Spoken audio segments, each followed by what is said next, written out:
Hi. So here are some easy ways to explore cultivating a brain-body relationship in your hips and in your pelvis. Remember, these exercises aren't about making reps. It's about taking your time and feeling the sensations, noticing what you're feeling, noticing if there's an emotional relationship to what you're feeling, noticing what that might be, but doing the work, letting it go and not trying to attach anything to that emotional stuff. Notice if you have an intellectual understanding of where your body is in time and space and how it's working. And again, you don't need to intellectualize it or overanalyze it, but notice it, let it go. Give yourself plenty of time to be comfortable here. It's not a race, it's not a competition. No gains are going to be made by you rushing through this work. Take your time, savor it, enjoy it. Let your brain and body come back into a harmony and recognize that that's going to take time and it's okay. To get started, we're going to come to lying supine. So once you get to lying on your back, give yourself a couple moments to just notice your bony landmarks. I want you to make sure that you're resting on your occipital ridge, so that's the ridge behind your skull, and always you should be able to slide your hand between your neck and the ground. If you can't, I want you to keep lifting your chin up until you can. Once you got that going, get your shoulders as far away from your ears as possible. Reorient your spine to be as long as possible, and also so that you're resting on the sacrum, which you know is in between your hips. And you want to try to get as much weight in the middle as you can. And I know that this might be painful. So this already might take a good amount of work, and that's okay. You can put me on pause. You can do this work and relax. Let your breathing catch up. Let yourself get comfortable here. And once you've kind of cleared your headspace a little bit, we'll get started from here by then taking the legs straight. Now, first, as you're getting comfortable with this work, keep your hands on your hips so that they're heavy, and also to help give you more proprioception. Your hands have tons of nerve endings in them, and the more that they perceive, the more your brain understands where your body is in time and space. So right now, you're doing this work with your knees and toes pointing up. I know external rotation is more comfortable, but right now, we're going to keep it simple, keeping knees and toes pointing forward. This is as if you were standing, except you're lying down. Now, first movement here is abduction, abduction, and its complement, adduction. So with your hips heavy and your hands holding them down, I want you to inhale and slowly slide your heels apart from one another. And again, take your time to really feel this movement. You should be feeling some squishy stuff here on the outside of your hip, and you should feel some lengthening on the inside of the adductors. To undo this work, you're going to pull down with your belly and exhale, keeping your hips heavy, and then slowly slide your heels back towards one another, and that's called adduction. So when you're ready, inhale, abduction, exhale, adduction, and this is not a big movement. Part of why this is a small movement is because your femur bone in your leg is going to hit the top of your pelvis at some point, and you can't go any further. You're not going to move a bone through a bone unless you externally rotate, and we'll do that next. But right now, we're keeping knees and toes pointing straight up and feeling all of the sensations in this. So again, you got a little bit of work on the side of your hip, a little bit of work on the inside of your thigh. Feel also how your guts are working here. Notice if this makes your chest tight. Notice if this makes your jaw tight. Notice if your eyes are tight, if you're overthinking this work. Keep it simple. Abduction, adduction. Inhaling, exhaling.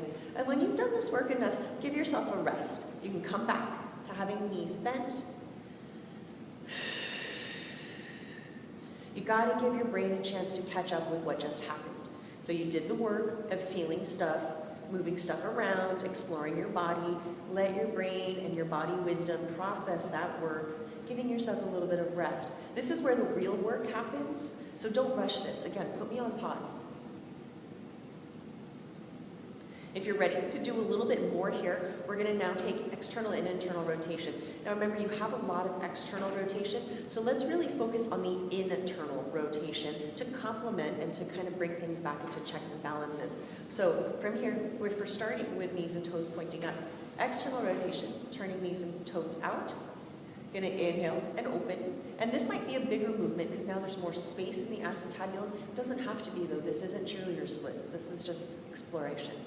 The real work here is the internal rotation. So once you've inhaled and opened, I want you to internally rotate. So now knees and toes are pointing pigeon-toed in. This sucks for everybody. So notice if you're clenching your teeth, if you're squeezing your guts, if you're filling with hate and rage. All of that's normal, but you're not going to hold on to it. Okay? You're going to internally rotate and then slide heels back towards one another. External rotation, internal rotation. Doesn't have to be a big, hectic movement. Take your time to really feel what you're feeling here. Feel through the way the head of your femur bone is moving in your hip socket. Notice the muscles that are moving inside your guts. Notice if your jaw is getting tight here, because that's normal, it's all connected. Notice if you're having a hard time breathing and relaxing.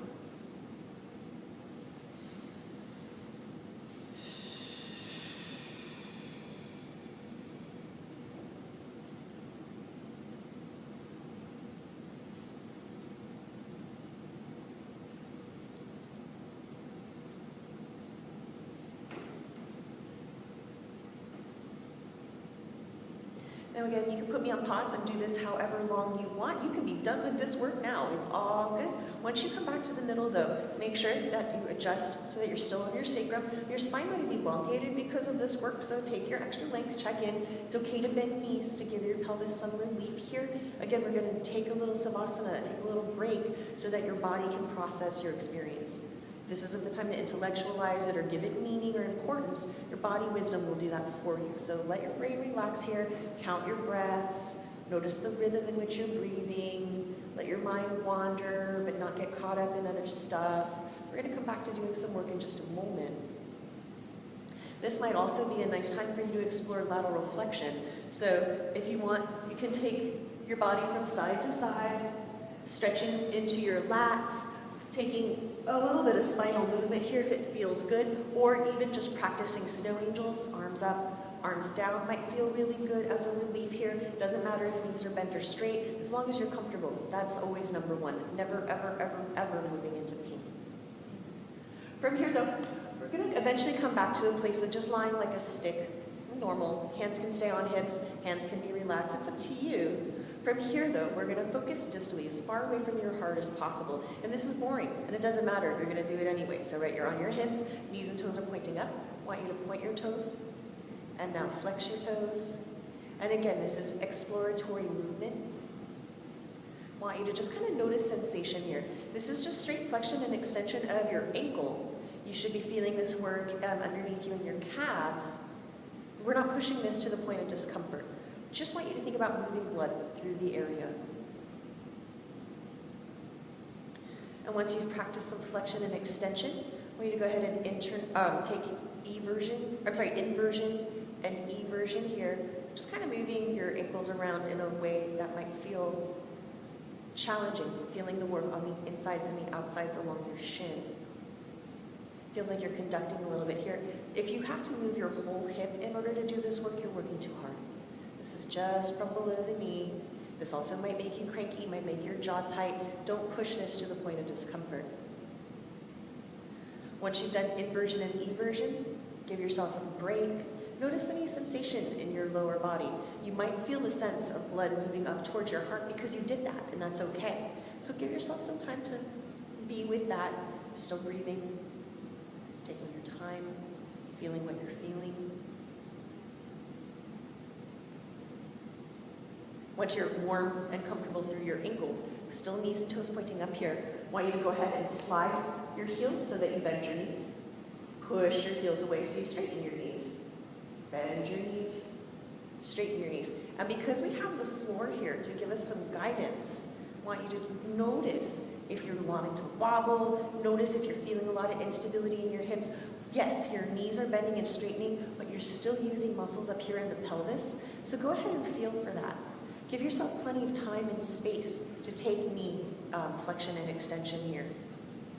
Notice the way the ankle has to get involved. Notice the way your attitude feels about this work. It sucks a little bit, even though you're just bending and straightening your knee. Doesn't matter, don't take it personal. Keep shining through it. And then we're gonna stop this work when you're ready to, again with your legs straight or bent at first, wherever you're comfortable resting. Give yourself a moment to feel what you're feeling. Again, maybe a nice time for some lateral flexion, maybe a nice time for some angel wings. You know, just feel it out and what's comfortable. Last thing we're going to do here is do a quick psoas check. Now this might be the hardest work, and this might make you the crankiest, but know that you are loved, and it's okay. From here, you're going to keep knees and toes pointing up towards the ceiling. Exhale. And as you inhale, just lift your left heel off the ground an inch.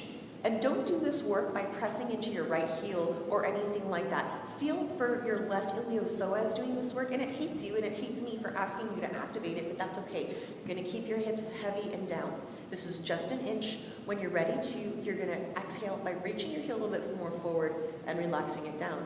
And that might be where you stop, because that's enough.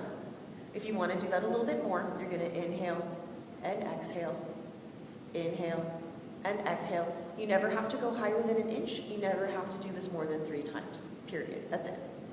When you're ready for your second side, right heel comes up just an inch.